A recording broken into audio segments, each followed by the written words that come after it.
আজকে ডিম ভাপা হয়ে যাক।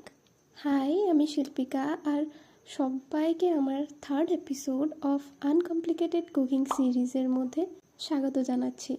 দেখো, আমরা সবাই জানি যে ভাপা বানানোটা কতটা ইজি প্রসেস, আর আমি বাঙালি মেয়ে হয়ে যদি একটা ভাপা রেসিপি শেয়ার না করলাম তবে আর কি করলাম, তাই না? প্রথমে ডিমগুলো সেদ্ধ করে নিয়েছি, তারপর একটা টিফিন বাটিতে কোচানো পেঁয়াজ, মরিচ আর রসুন দিয়েছি। তোমরা চাইলে সর্ষে বেটে নিতে পারো, কিন্তু আজকে আমি ইউজ করেছি সানরাইজের সর্ষে গুঁড়ো। এটাতে বাটাবাটি ঝামেলা নেই আর ভীষণ ঝাঁঝ। অল্প জল দিয়ে গুলে নিয়েছি, লবণ হলুদ দিয়ে, আর লাস্টে বেশি করে সর্ষে তেল।